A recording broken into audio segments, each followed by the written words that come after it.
I'm here to tell you about the automatic threading stop I made for my Jet 13 by 40 geared head lathe. Um, First thing I did, I came down to the half nut lever here, and I took this cap off here, and I drilled in at 90 degrees, drilled and tapped into that, and put a I actually took a 3/8 16 bolt, cut the head off, and put a slot in it. So now it engages, then disengages. See, I'll engage it. I wanted it, it just happened to work out at 90 degrees, but I wanted it where this angle here is the same as the back angle to give it, it just seems like it would function better at that. So you can see it's equal angle both sides. So then that pushes this rod here. This is a 1/4 inch aluminum rod, and it has a guide. It's a, if you look, that's just a guide with the hole in it, a piece of aluminum, and I bolted that on 2 existing bolts into the carriage, and just a guide. Then for the spring, I made a little plate here, and I used 2 existing holes there and mounted this spring in there. It was really pretty tricky to get the spring pressure just right. I tried putting compression springs on here. I didn't have the right one, or I just, they didn't work as good as this style spring here. I had to take the set screw out, and I put a Allen head cap screw here, and that's just, I can adjust it with my fingers. I don't tighten it down with the Allen wrench. I can just spin it, and I can adjust that tension on that ball detent just right to get it to engage and disengage. See, if you barely touch it, it'll pop out. Too much, it didn't work. Not enough, it was just tricky to get that to work. So I want to be able to adjust that as I go. So once you engage, you'll engage it, and then this rod comes all the way through here, and now you need a stop over here. So I made a plate. I drilled and tapped into this, and then I made this guide plate here, a piece of 3/8 aluminum rod, and I made various different lengths of them, of these little rods. They each have a few inches adjustment back and forth. So if you're threading up near the headstock, you can use a shorter one.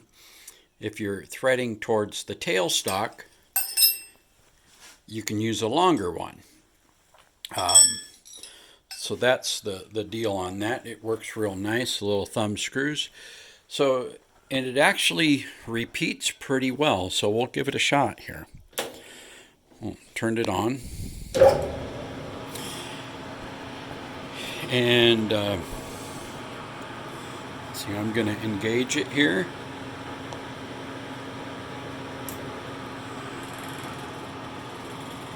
And let's see what it stops here pretty quick. And right now it's stopping right at 0. We'll back it back out. We'll give it another try to see how it repeats.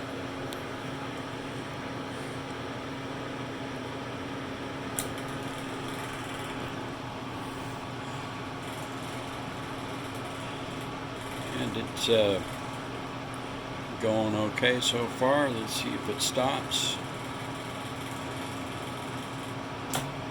Stopped on 0 again. I did this multiple times, and it seems to stop within a couple thousandths every time. I haven't tried it at high speed.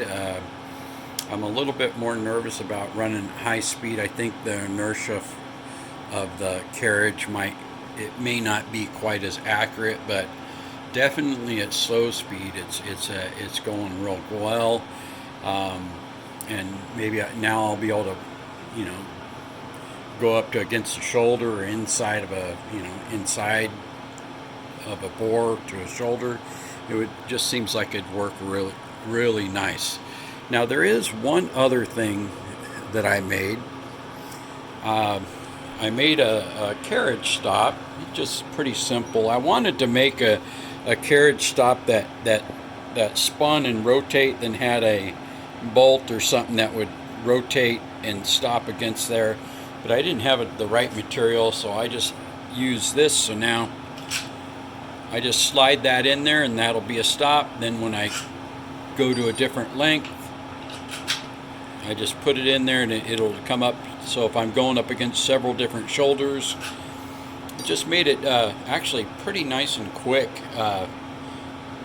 to do. So I made one of those also. But the main thing I know a lot of people make those type of things, but I wanted to show you guys the automatic thread stop for this Jet 13 by 40 lathe.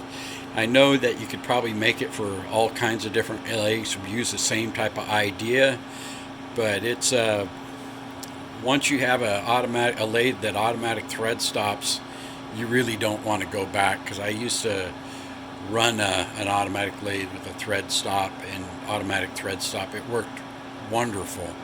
I'm just hoping this one will work just as good. Thanks.